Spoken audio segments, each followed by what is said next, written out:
नमस्ते जी। मध्य प्रदेश के राज्यपाल और मेरे बहुत पुराने परिचित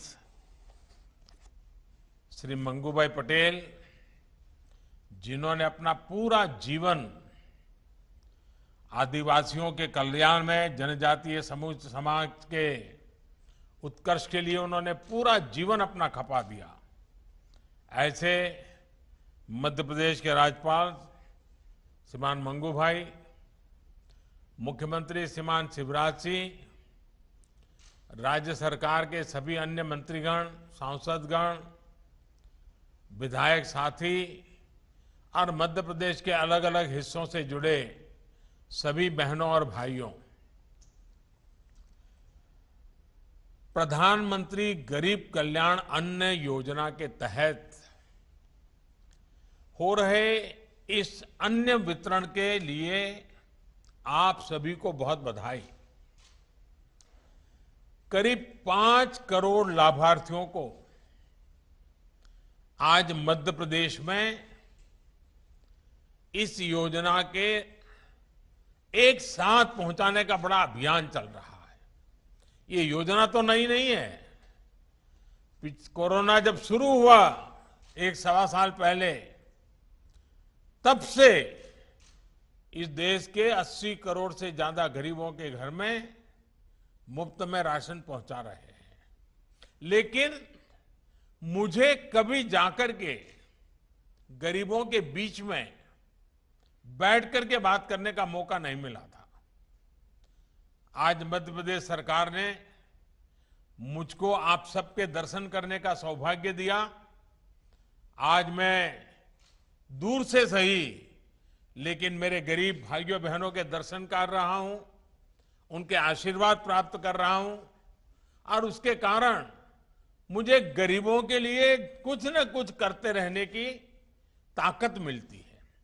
आपके आशीर्वाद से मुझे ऊर्जा मिलती है, और इसलिए कार्यक्रम तो भले 1.25 साल से चल रहा है, लेकिन आज आपके दर्शन के लिए मुझे आने का मौका मिला।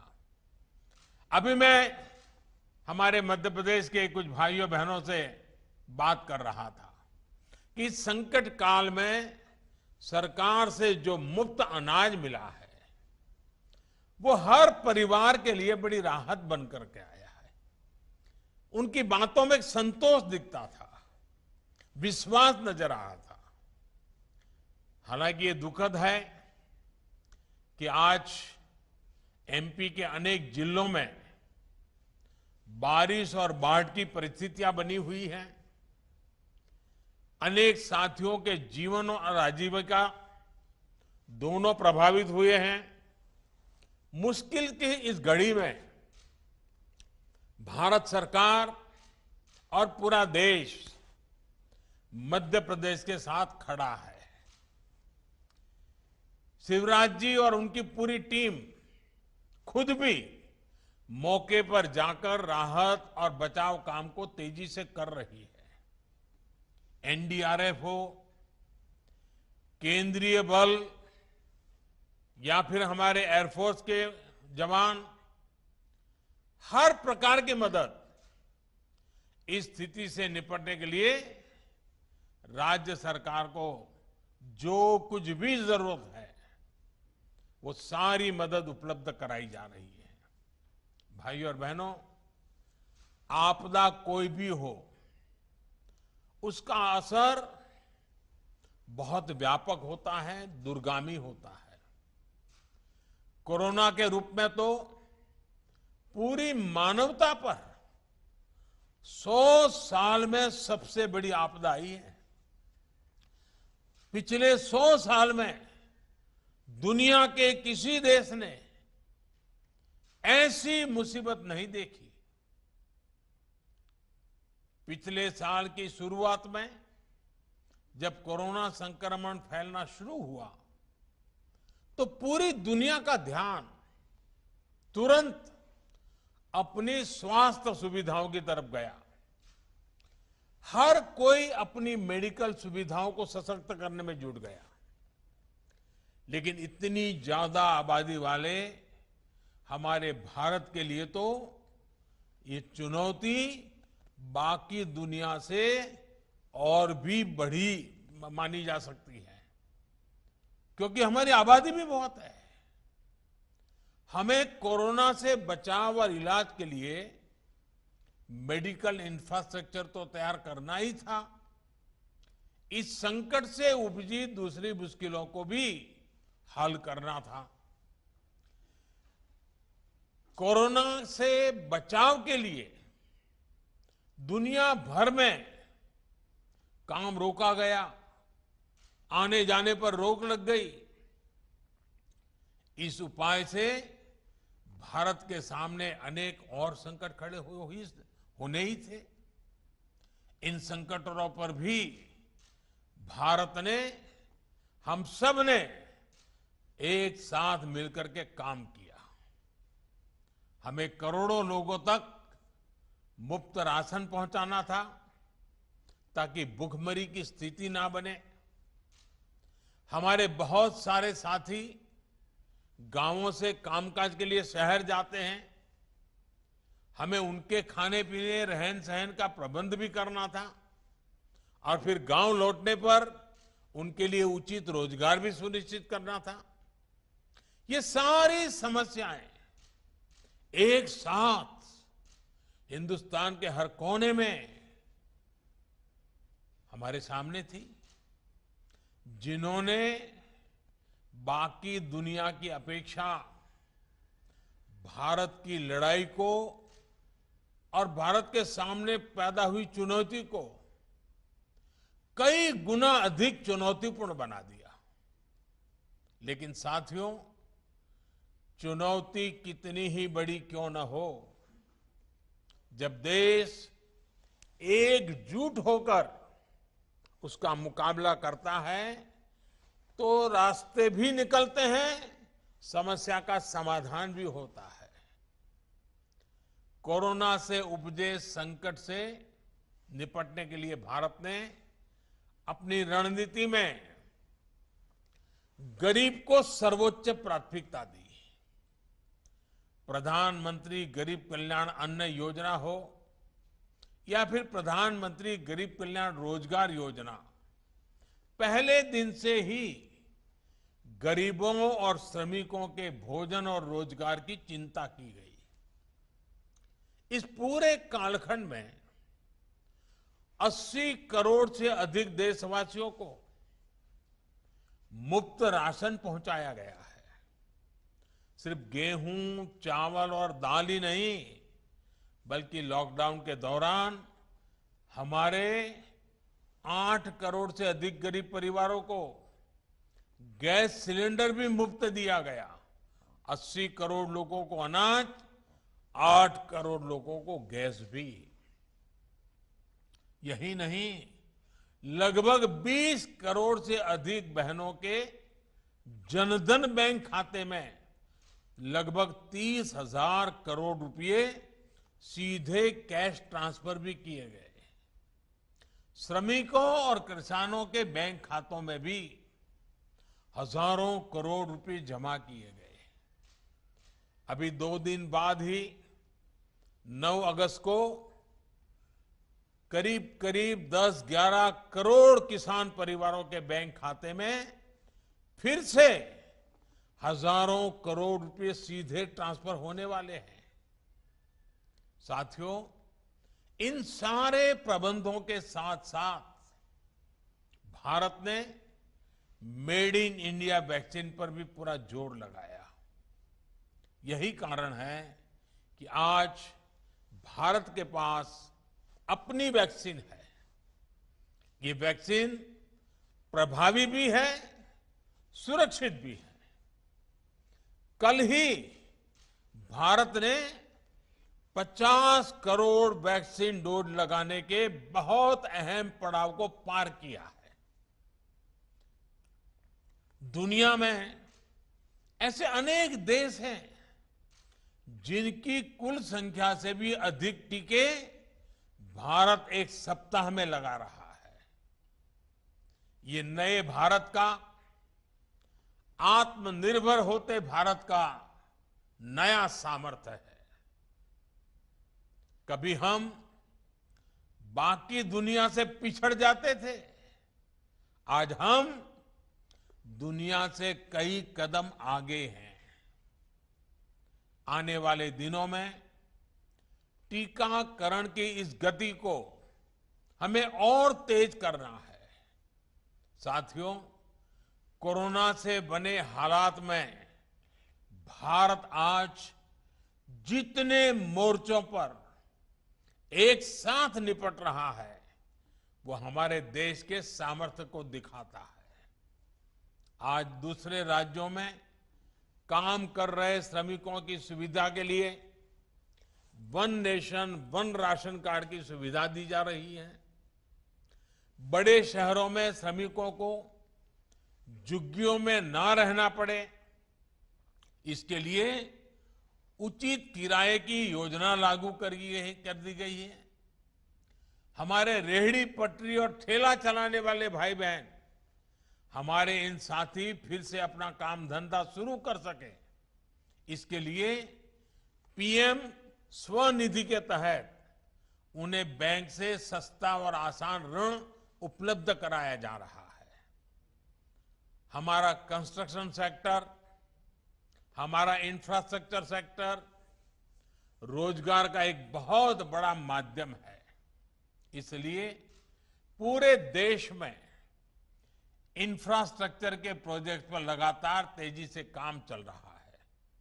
साथियों, आजीविका पर दुनिया भर में आए इस संकट काल में ये निरंतर सुनिश्चित किया जा रहा है कि भारत में कम से कम नुकसान हो।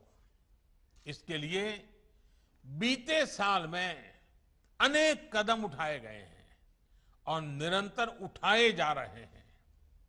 छोटे, लघु, सूक्ष्म उद्योगों को अपना काम जारी रखने के लिए लाखों करोड़ रुपए की मदद उपलब्ध कराई गई है। सरकार ने इस बात का भी ध्यान रखा कि खेती और इससे जुड़े सारे कामकाज सुचारू रूप से चलते रहे। हमने किसानों को मदद पहुंचाने के लिए नए नए समाधान निकाले। मध्य प्रदेश ने भी इसमें सराहनीय काम किया है। मध्य प्रदेश के किसानों ने रिकॉर्ड मात्रा में उत्पादन भी किया, तो सरकार ने रिकॉर्ड मात्रा में एमएसपी पर खरीद भी सुनिश्चित की। मुझे बताया गया है कि एमपी में इस बार गेहूं की खरीद के लिए देश में सबसे अधिक खरीद केंद्र बनाए थे। मध्य प्रदेश ने अपने 17 लाख से अधिक किसानों से गेहूं खरीदा और उन तक सीधा 25,000 करोड़ रुपए से अधिक पहुंचाया है। भाई और बहनों, डबल इंजन सरकार का सबसे बड़ा लाभ यही है कि केंद्र सरकार की योजनाओं को राज्य सरकार और संवार करके आगे बढ़ाती है, उनकी शक्ति बढ़ा देती है। मध्य प्रदेश में युवाओं का स्किल डेवलपमेंट हो, हेल्थ इंफ्रास्ट्रक्चर हो, डिजिटल इंफ्रा हो, रेल रोड कनेक्टिविटी हो, सभी पर तेज गति से काम किया जा रहा है। शिवराज जी के नेतृत्व में मध्य प्रदेश ने बीमारू राज्य की पहचान को काफी पहले ही पीछे छोड़ दिया है। वरना मुझे याद है एमपी की सड़कों की क्या हालत होती थी। यहां से कितने बड़े बड़े घोटालों की खबरें आती थी। आज एमपी के शहर स्वच्छता और विकास के नए प्रतिमान गढ़ रहे हैं। भाई और बहनों, आज अगर सरकार की योजनाएं जमीन पर तेजी से पहुंच रही हैं, लागू हो रही हैं, तो इसके पीछे सरकार के कामकाज में आया परिवर्तन है। पहले की सरकारी व्यवस्था में एक विकृति थी। वो गरीब के बारे में सवाल भी खुद पूछते थे और जवाब भी खुद ही दे देते थे। जिस तक लाभ पहुंचाना है उसके बारे में पहले से सोचा ही नहीं जाता था। कुछ लोग सोचते थे गरीब को सड़कों की क्या जरूरत है।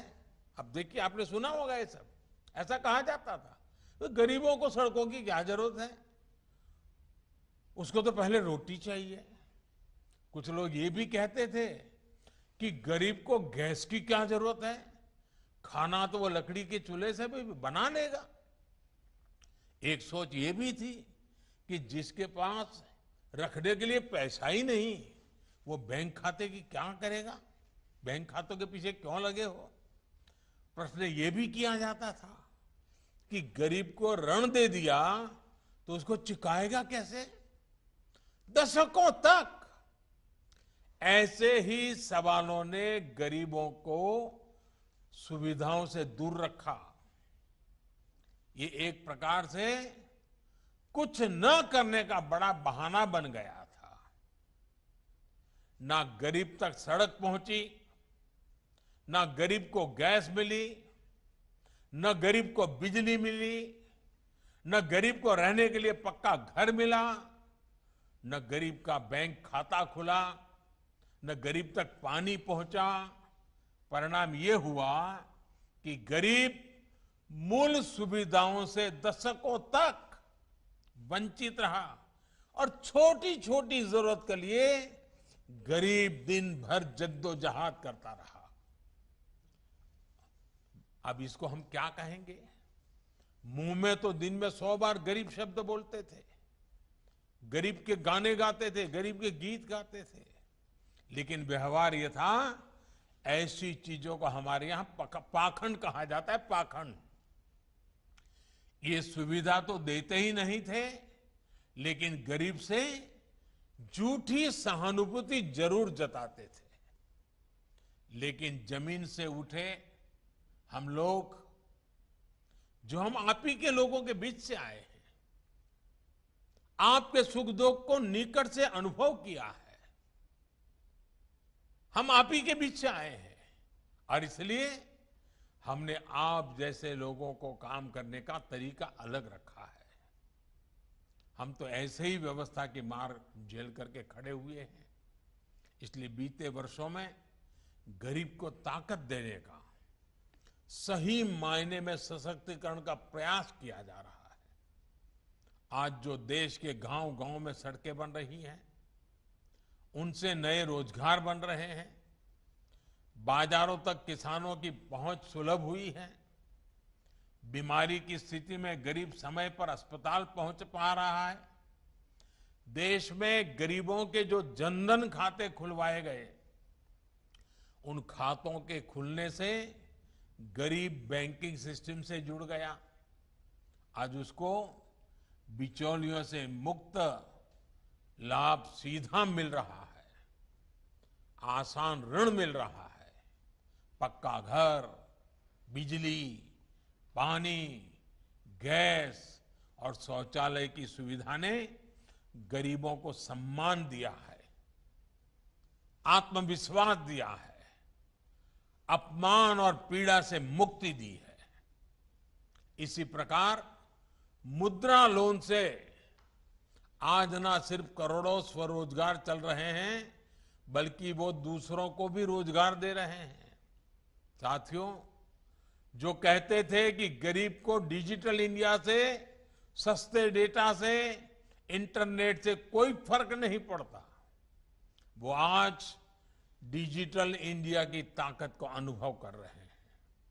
भाई और बहनों, गांव गरीब आदिवासियों को सशक्त करने वाला एक और बड़ा अभियान देश में चलाया गया है।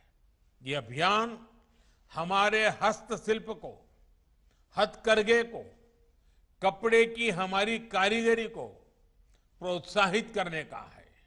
ये अभियान लोकल के प्रति वोकल होने का है।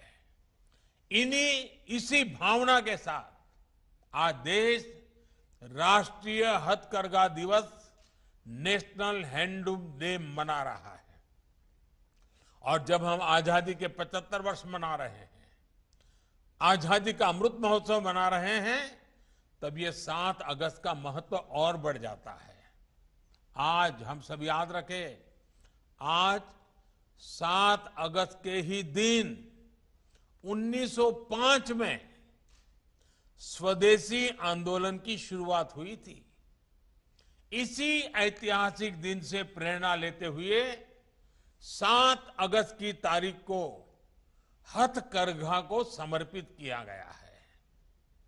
ये गांव-गांव में, आदिवासी अंचलों में हमारे अद्भुत शिल्पियों, अद्भुत कलाकारों के प्रति सम्मान जताने और अपने उत्पादों को वैश्विक मंच देने का दिन है। भाइयों और बहनों, आज जब देश आजादी का अमृत महोत्सव मना रहा है, तब ये हथकरघा दिवस और भी महत्व रखता है। हमारे चरखे का, हमारी खादी का, हमारी आजादी की लड़ाई में कितना बड़ा योगदान है, ये हम सभी जानते हैं। बीते सालों में देश ने खादी को बहुत सम्मान दिया है। जिस खादी को कभी भुला दिया गया था, वो आज नया ब्रांड बन चुका है। अब जब हम आजादी के 100 वर्ष की तरफ नए सफर पर निकल रहे हैं, तो आजादी के लिए खादी की उस स्पिरिट को हमें और मजबूत करना है। आत्मनिर्भर भारत के लिए हमें लोकल के लिए वोकल होना है। मध्य प्रदेश में तो खादी रेशम से लेकर अनेक प्रकार के हस्तशिल्प की एक समृद्ध परंपरा है। मेरा आप सभी से, पूरे देश से आग्रह है कि आने वाले त्योहारों में हस्तशिल्प का कोई न कोई लोकल उत्पाद जरूर खरीदे, हमारे हैंडीक्राफ्ट को मदद करे। और साथियों, मैं ये भी कहूंगा कि उत्सवों के उत्साह के बीच हमें कोरोना को नहीं भूलना है। कोरोना की तीसरी लहर को आने से हमें ही रोकना है और रोकना ही होगा। इसके लिए हम सभी लोगों को मिलकर काम करना होगा। मास्क, टीका और 2 गज की दूरी, ये बहुत जरूरी। हमें स्वस्थ भारत का संकल्प लेना है, समृद्ध भारत का संकल्प लेना है। एक बार फिर आप सभी को मेरी बहुत बहुत शुभकामनाएं। और आज पूरे मध्य प्रदेश में 25,000 से ज्यादा मुफ्त राशन की दुकानों पर कोटि कोटि नागरिक इकट्ठे हुए हैं। मैं उनको भी प्रणाम करता हूं और मैं विश्वास दिलाता हूं कि पूरी मानव जात, पूरी दुनिया इस संकट में फंसी पड़ी है। कोरोना ने सबको परेशान करके रखा हुआ है। हम मिलजुल करके इस बीमारी से बाहर निकलेंगे, सबको बचाएंगे, हम मिलकर के बचाएंगे।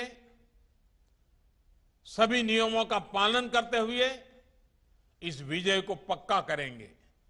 मेरी आप सबको बहुत बहुत शुभकामनाएं। धन्यवाद। बहुत बहुत धन्यवाद माननीय प्रधानमंत्री जी। अब माननीय प्रधानमंत्री